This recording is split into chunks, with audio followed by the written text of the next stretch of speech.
Olá, eu me chamo Raul e esse é mais um vídeo da série Pet Explica do grupo Pet Direito da UFPR. Hoje eu vou falar um pouquinho sobre a cláusula de exclusão de riscos em seguros de vida durante a pandemia de coronavírus.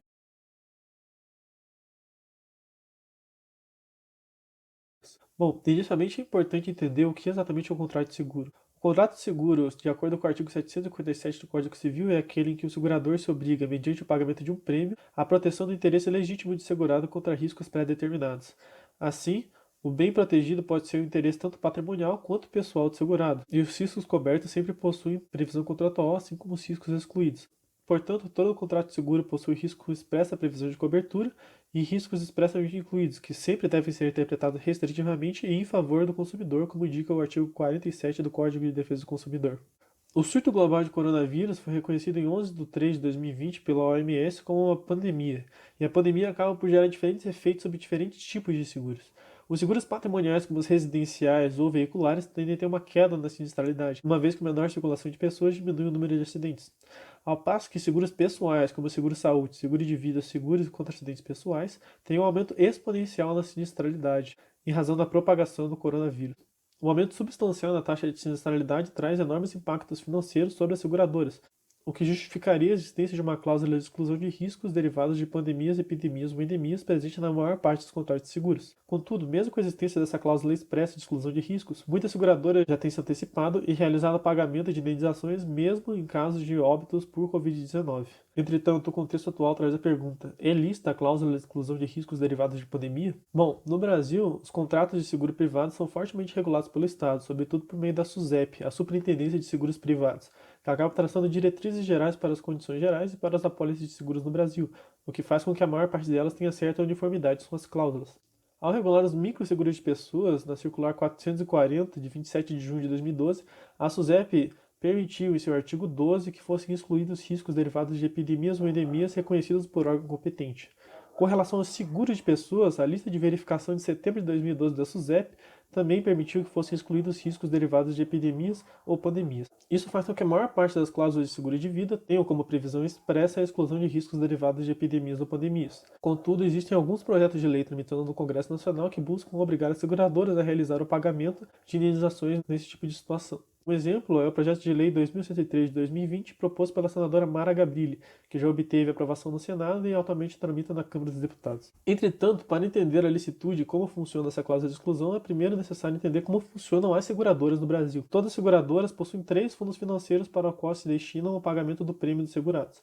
O primeiro fundo, que é o Fundo Mutual, e que é destinado justamente ao pagamento e à quitação das indenizações sobre os riscos cobertos. Um segundo fundo é o Fundo de Distribuição, que serve para pagar corretores e intermediários do seguro. E um terceiro fundo é destinado ao pagamento de gastos administrativos e é o que constitui o lucro propriamente dito da seguradora. O dinheiro presente do fundo mutual somente pode ser destinado para o pagamento de riscos cobertos e necessariamente deve ser investido para que o valor não seja corroído ou se perca com a inflação. O investimento em que deve ser posto o fundo mutual também deve ser um investimento seguro para que seja garantido o pagamento das indenizações em caso de riscos cobertos. Em situações de aumento exponencial da sinistralidade, o fundo mutual muitas vezes não dá conta de pagar todas as indenizações que são necessárias, sobretudo pelo excessivo aumento no número de sinistros e também pela desvalorização das bolsas de valores ao redor do mundo devido à crise financeira causada pela pandemia. Dessa forma, a lógica da cláusula de exclusão é de evitar a falência financeira das seguradoras. Mesmo assim, muitas seguradoras do Brasil têm realizado o pagamento por liberalidade, que consiste em retirar dinheiro do terceiro fundo, ou seja, aquele voltado para o lucro das seguradoras, e também indenizar riscos não cobertos, como o caso de riscos derivados de pandemia, que possuem expressa exclusão no contrato.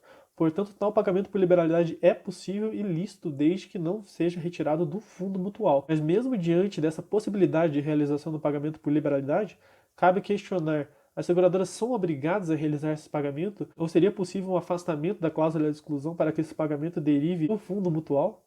Para responder essa pergunta, é importante entender que a pandemia não é uma causa para o sinistro, mas sim uma condição que o sinistro ocorre com maior facilidade.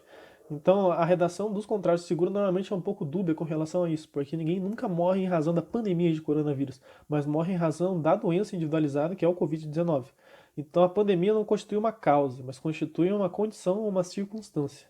E nessa circunstância, a pandemia, morrem muitas pessoas de decorrência não só da doença que está sendo propagada em massa, como também de outros tipos de sinistros, que possuem previsão contratual clara, mas que ocorrem com maior frequência devido à superlotação do sistema de saúde. Então, óbitos derivados de acidentes ou de doenças que possuem cobertura contratual também aumentam substancialmente.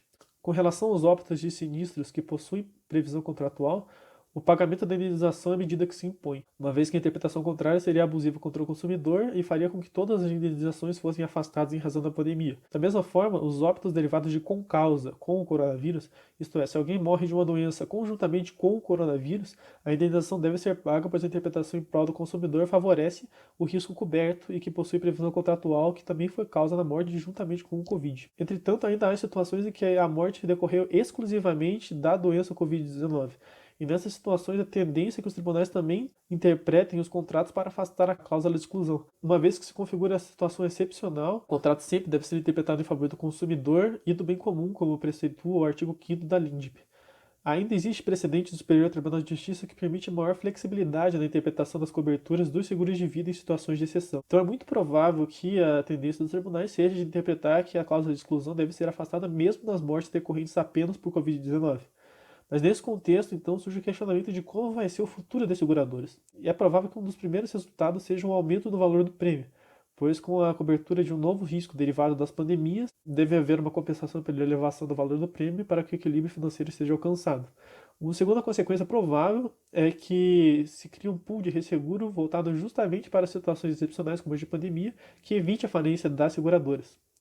E uma observação final é que esses pagamentos por liberalidade sobre riscos não cobertos não resultam de uma habitualidade, mas sim de uma situação excepcional em que seguradores se solidarizam com seus segurados, ou seja, a indenização sobre riscos não cobertos não é uma prática comum e apenas é possível diante da situação excepcional da pandemia, sendo importante que o judiciário entenda essa situação de excepcionalidade e não torne regra a obrigação de pagamento sobre riscos não contratados. Bom, esse foi mais um vídeo então da série Pet Explica. Se você gostou, deixa seu like, se inscreve no canal, ativa o sininho e até a próxima.